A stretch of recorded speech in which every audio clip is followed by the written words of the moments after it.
It's the dictionary. It's the dictionary. It's the dictionary. It's the dictionary. Dictionary. It's the dictionary. It's the dictionary. Hello, word nerds. Welcome to the dictionary. Hey, everybody. I am recording this on May 31st at 7:02 a.m. Happy Friday to me. This has been a very strange week for me. Weird work schedule and everything. If you're paying attention to the dates that I'm recording this on, I haven't recorded at all this week. This is the first day this week that I'm recording. Luckily, I'm far enough ahead, and I only have a handful of episodes left to record, so I'm not too worried about that. But it's my brain is like in all lots and lots of directions right now. Hey. How is everybody doing? I hope you are well. I hope you are enjoying this podcast. It's also a YouTube show. I hope that you are sharing this show. That is the most important thing. Don't even listen. Just share it out into the world. Let's see. What was the other thing I was going to say? I don't remember, so let's talk about the words. The first word in this episode is extremity. E-X-T-R-E-M-I-T-Y. Extremity. Noun from the 14th century. 1A is the farthest or most remote part, section, or point, as in the island's westernmost extremity.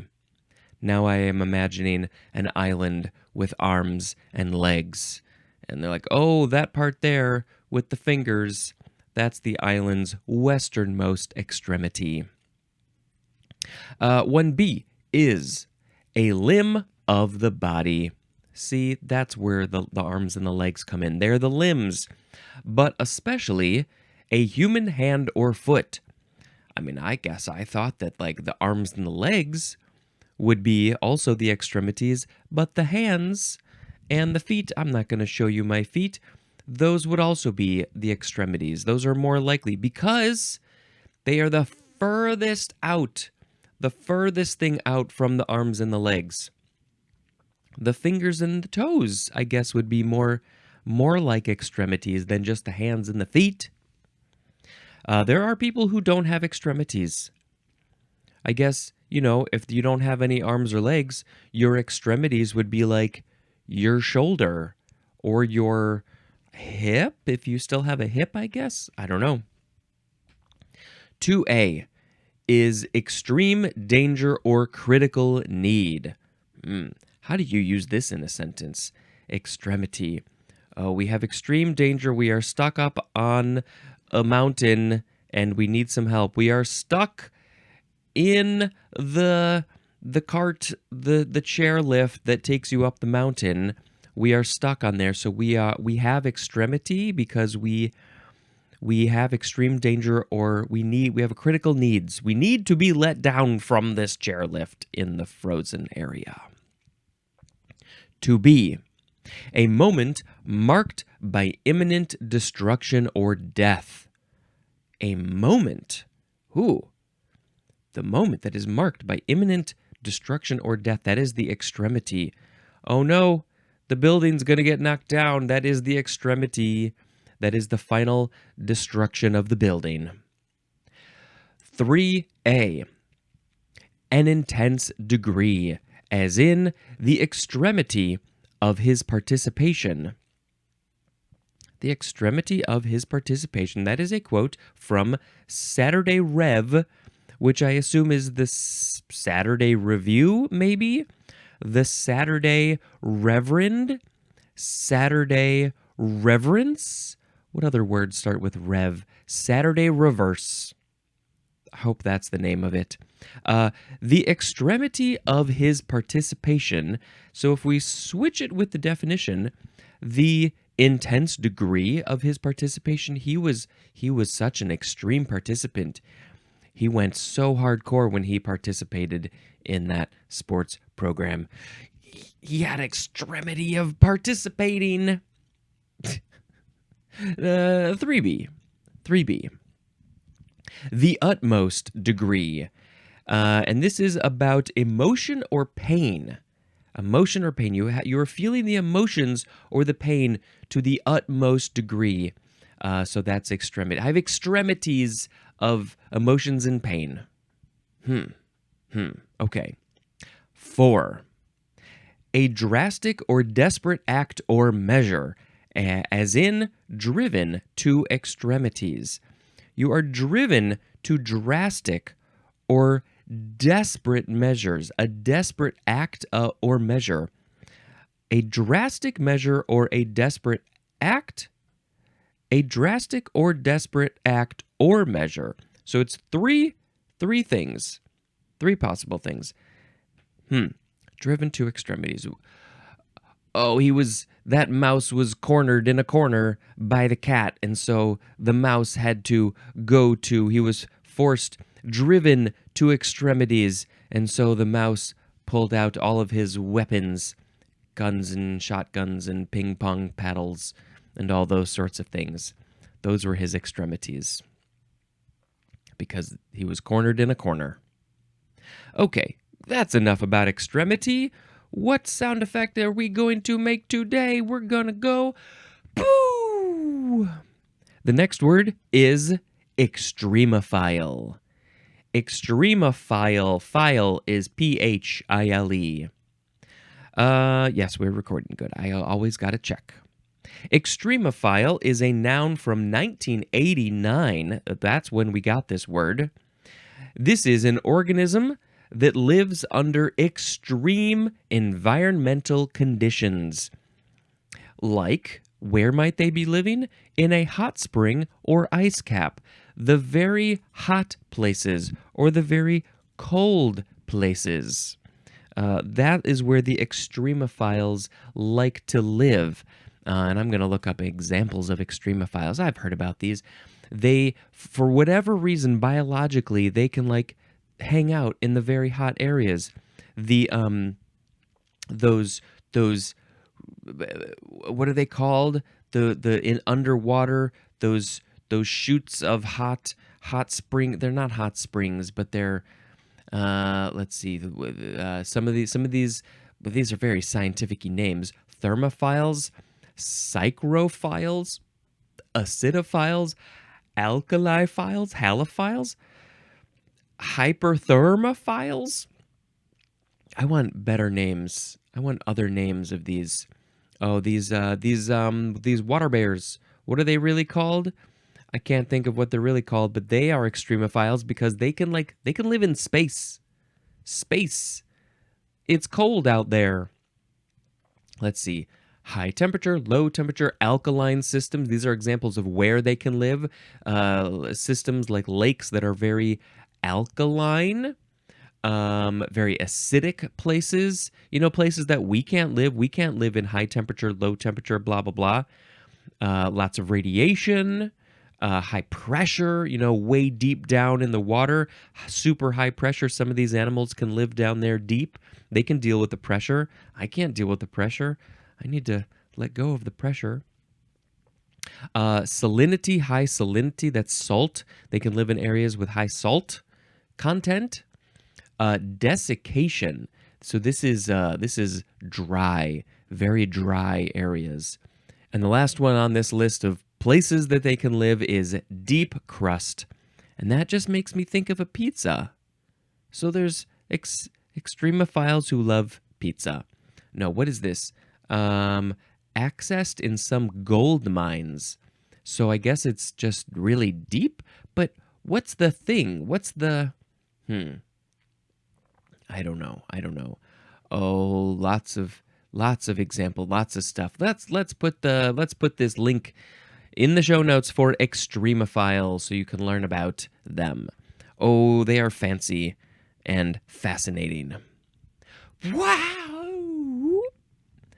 Was that my sound? I don't know. Sure, why not? The next word is extremum. Extremum. extremum. M-U-M. Extremum. That's it. It is a noun from 1904, and this is a maximum or a minimum of a mathematical function, and it is called also extreme value, but I much prefer extremum. That's a very silly word. It's the neutral of extremus or extremus, which is Latin, right? Where did it go? Yes, it's the Latin neutral of extremus. Extremum. So we have the maximum and the minimum. The maximum and the minimum, and you have the extremum because it's on the extreme sides, the high, the low. Okay, didn't know about you, extremum. That's a fun word to say. Woo! The next word is extricate. Extricate. This is a transitive verb from 1601. Number 1A is archaic. The synonym is unravel. Ooh, I'm extricating because I'm unraveling. 1B, to distinguish from a related thing. To distinguish. So these things are related. Maybe they're cousins, but you are distinguishing them from. They're separate from each other. You're showing the differences, how they're related, but how they're different. Extricating. Yeah, I've never used it that way. 2 is to free or remove from an entanglement or difficulty. Oh, are you in a difficult situation? Here, let me unravel you from that situation. Let me unentangle you. You are tied up. Let me untie you. Boop, boop, boop, boop, boop. And you are set free now. Extricate. Extricating hostages. That seems like a pretty common usage for this word. They would definitely be entangled in a difficult situation. Extricable. Extricable, that is an adjective. You can also pronounce it extricable. Emphasize the first syllable. Extrication is a noun. We got to do an extrication to extricate the people who are in a tight spot. We're in a tight spot. This is Latin from the verb extricare, which is from the ex prefix plus, now it says trichae, or trichae, which means trifles or perplexities. We are in a perplexing situation, so we need to be extricated from this perplexing situation. We've got synonym information. So, extricate, disentangle, untangle, disencumber, and disembarrass mean to free from what binds or holds back. There's something that has bound me to my seat. It's stopping me. It's keeping me back, holding me back. But then I become free. All of those mean free, basically. So, extricate implies the use of care or ingenuity in freeing from a difficult situation, difficult position or situation, as in extricated himself from financial difficulties. He used his smarts to get himself out of these financial difficulties. Disentangle and untangle suggest painstaking separation of a thing from other things, as in disentangling fact from fiction. How do we do that? We got to figure out what's the facts, what's the fiction. People have a different sense of what facts and fiction are. It's hard to separate these things out, I guess, from one thing from other things. One thing from other things. So the example, there's another example. Untangle a web of deceit. Untangle a web of deceit. We've all of our red pieces of yarn and pictures are all tangled up. We have to untangle them. Disencumber implies a release from something that clogs or weighs down, as in an article disencumbered of jargon. All the jargon It's clogging it down. It's weighing it down. It's making it confusing for people to understand what the thing is trying to say. So you take out the jargon, you have disencumbered it. Oh, now I understand. I cumber this article. It's an article.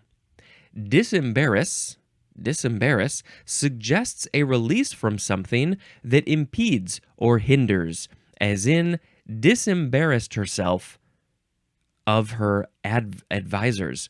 Disembarrassed herself of her advisors. Her advisors were impeding her or hindering her, and that's not what advisors are supposed to do. That's the opposite of what they're supposed to do. So yeah, that's good that she disembarrassed herself from her advisors. They shouldn't be hindering you in any way. They're your advisors. All right, that's it for extricate. Woo! Next we have extrinsic. Extrinsic. There's also the opposite word, intrinsic. So you can think about that one up here in your brainy spots when we're talking about extrinsic. Adjective from 1613, 1a, not forming part of or belonging to a thing. So it's not forming part of a thing or not belonging to a thing. I think that's what it's saying. The synonym is extraneous. Extraneous. It's like outside of this thing. I think this podcast is extrinsic to the podcast world and just everything that people want. 1b is originating from or on the outside. Originating from the outside or on the outside, but especially originating outside a part and acting upon the part as a whole, as in extrinsic muscles of the tongue. Okay, so these muscles, they originate outside the part, but they act on it as a whole. So what are the... I gotta look it up. Extrinsic tongue muscles? This is gonna provide some interesting pictures, maybe? Let's see, there are 4 pairs of extrinsic muscles, which include the genioglossus, hyoglossus, styloglossus, and palatoglossus. Can you tell that my glasses are dirty? I don't know, maybe not.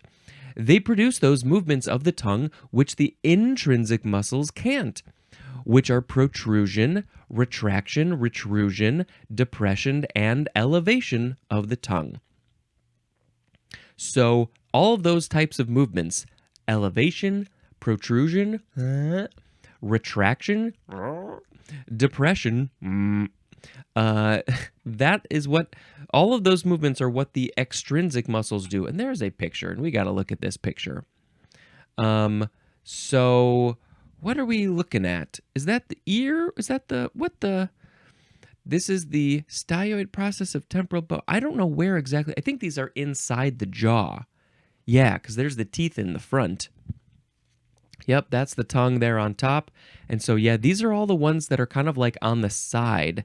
Inside here, they're all on the side mostly, and maybe in the back a little bit too, and underneath, I guess. So these are literally the muscles on the outside of the tongue. The tongue is a muscle, so the intrinsic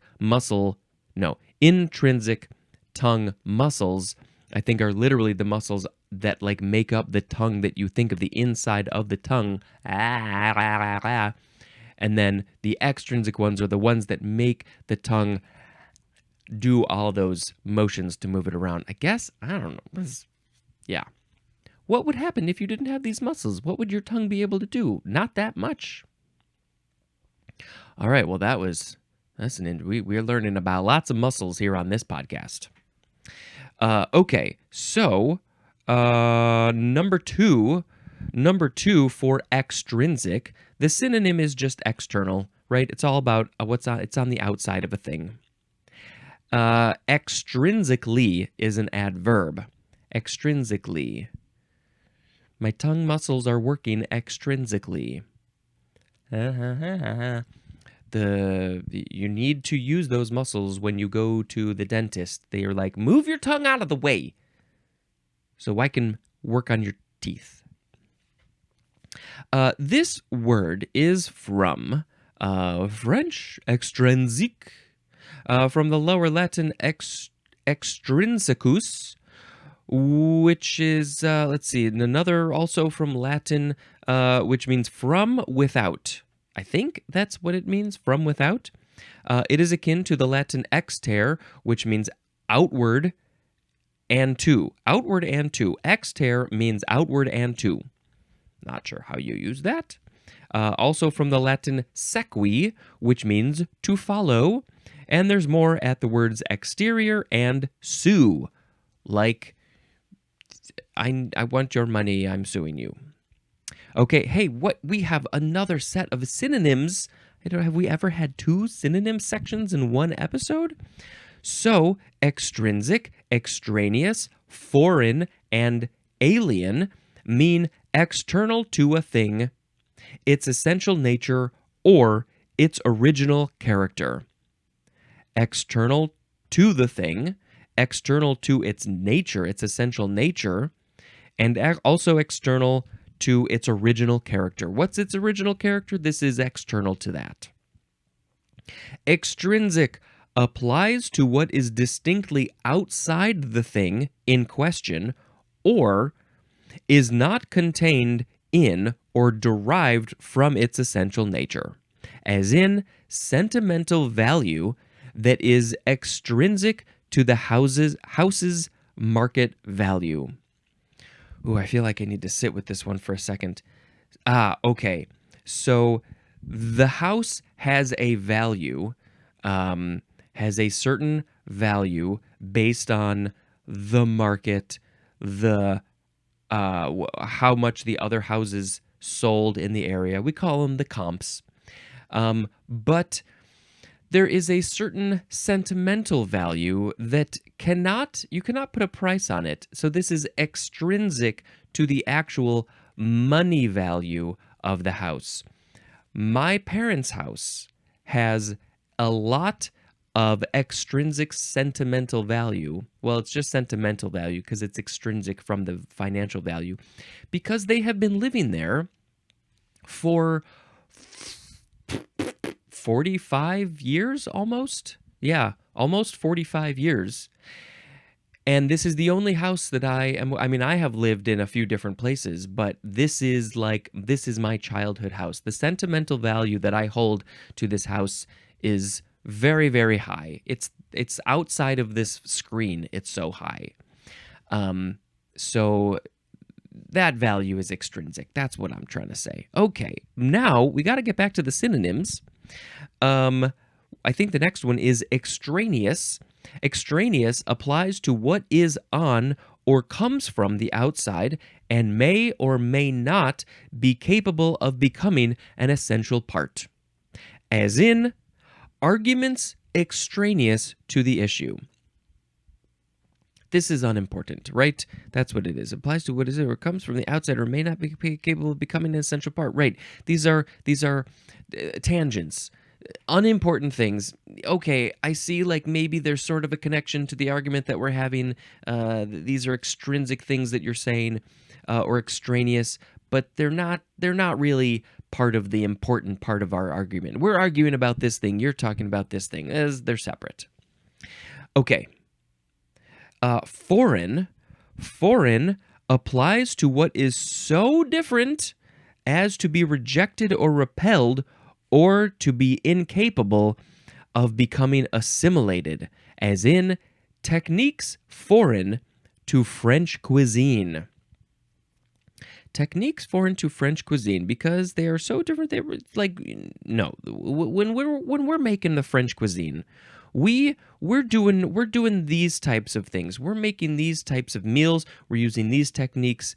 You can't bring in grilled cheese into French cuisine. You got to make a whole new thing. You gotta do a whole different process to grilled cheese to make it French cuisine. I don't know if the French eat grilled cheese. They would make grilled camembert or something like that, and they would do it in a much different way than how I make it.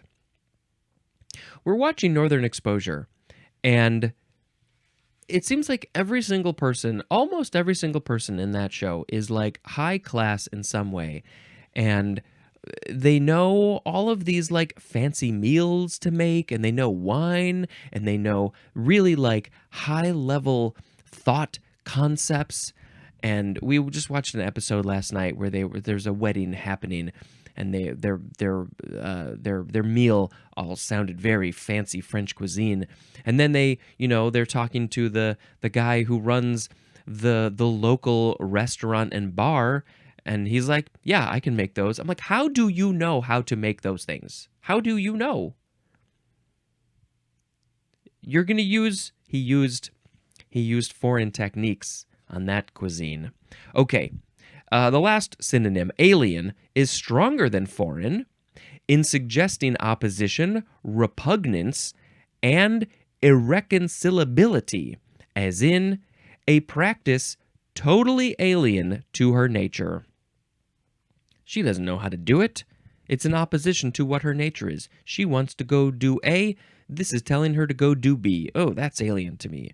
Well, it's good sometimes. This is how you grow. This is how you change, how you evolve. You do things that are different than what your nature is. It's a good thing. When more people need to be doing things alien and foreign to their nature. You're just going to grow as a person. That's all. Just that. Whee! Sorry, this will be a little bit of a long episode. Next, we have extrinsic factor. Noun from 1938. The synonym, it's just vitamin B12. Extrinsic factor is vitamin B12. Everybody needs you need your extrinsic factor. I need to take some extrinsic factor vitamin when I get home tonight. I am very confused by this. Whoo! Next is the prefix extro, E-X-T-R-O. It means outward, as in the example extrovert. And you can compare it to intro, which would be inward, which you can compare to the example introvert. And we're going to talk about that a little bit at the end of this episode, but also in the beginning of the next episode. I believe this is July 4th. Happy July 4th to you people, if you celebrate. Is this July 4th? Is that on the weekend? Let's do a quick little check to the calendar. Clicky, clicky. Oh, yes, it's a Thursday. Okay, good. All right. So that's the extra prefix. Now let's talk about some extra words. We got a few of them. Literally just a few. Ooh. Next is extrorse.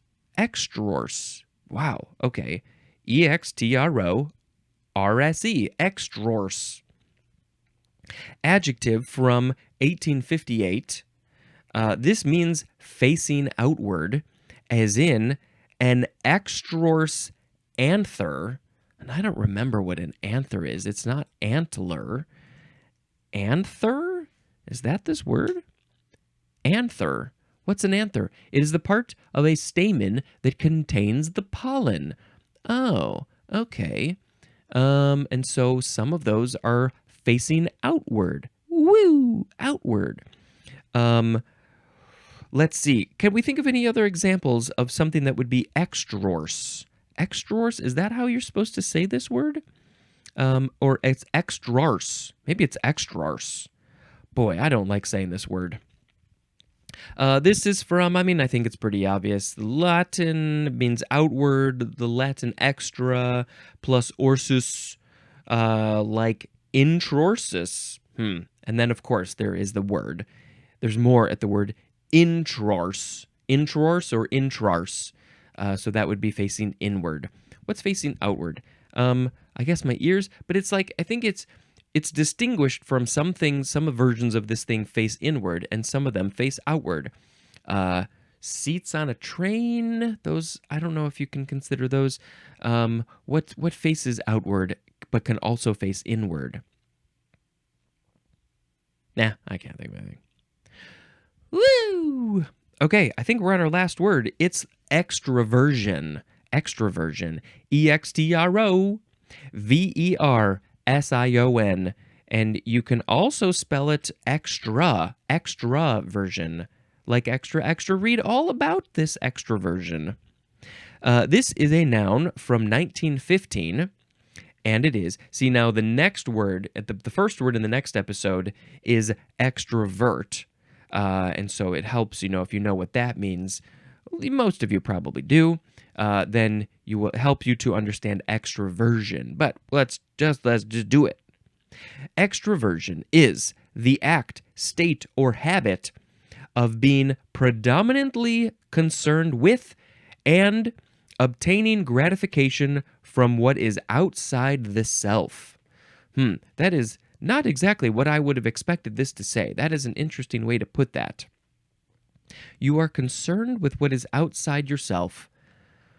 Predominantly concerned with and obtaining you attain gratification. Yes, so when you are an introvert, you obtain gratification from being with yourself, with your thoughts, doing your own thing. But somebody who is extroverted, who is an extrovert, they use extroversion. They get gratification from other people. Give me your energy. I will take it and I will get gratification from it. Okay, so the etymology says that this is from, I guess it's the German extroversion, but they don't say it like that. They don't say extroversion. From the Latin extra plus versus, which is from the verb vertere, which means to turn. So you're turning outward. You're turning your attention outward. Your attention is extrors, because it's facing outward. You're like, oh, what is out there? Give me what's out there. That's what's interesting to me. All that stuff that's out there. Is there more? There's more at the word worth. Worth. Ooh, so is it like the stuff that's outside of you is worth a lot to you? That's where where the value comes in. That's valuable to you. And then the opposite, introversion, introvert, is yourself is what gives you worth and value, and it's valuable to you. Yeah, it's an interesting thing. I straddle both. I'm an ambivert. I think I talked about that way back in the A's. Ambivert. Sometimes I love talking to people and or being in front of people or whatever. And then sometimes, most of the time, I am an introvert and I just like to do my own thing, which is why I'm just recording this by myself in a room all by myself. All alone. I'm all alone. Or, just doing my work at my home. Okay. Now we have to pick a word of the episode.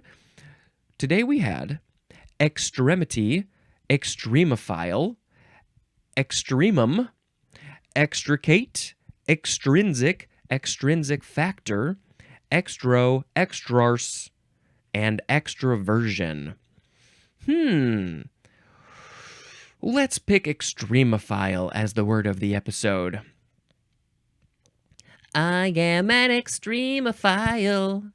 I like to live in high temperatures. This is a stupid song. This is a bad temperature. I am an extremophile. I like high temperatures or low temperatures. Oh my God, this is so stupid. Okay, whatever, you get the picture. Extremophiles. They like areas that are extreme. Okay, whatever. Let's stop that. And now let's quickly talk about another movie that I watched, which is Oh Brother, Where Art Thou? Sharon had never seen this movie, so we watched it, and I hadn't seen it for a lot of years. Music is great. I listened to the soundtrack a lot back in the day. Music is so good, and I don't know all of the references to the Odyssey. I mean, it straight up tells you right there in the intro credits it's based on the Odyssey. I know a few of the examples, few of the references, but I don't know the Odyssey well enough. It's been 30 years since I read that book. And so there's a lot. It's pretty packed, pretty densely packed with stuff. And so I'm sure there's a ton of references. I'm sure that somebody has written an essay or done a vlog about that or something. But yeah, it's a good, fun movie. And I think it was maybe the first movie to use like digital color correction. I remember seeing they made all the greenery look very like yellow and dry and dead. So yeah, that was one of the early examples of digital color correction, if not the first. They were like, oh my God, we could do all this cool stuff digitally. Amazing. It's a good movie, and it's fun and silly. And what else do I got to say about it? Great music. Great music. We're in a tight spot. This has been Spencer dispensing information. Goodbye.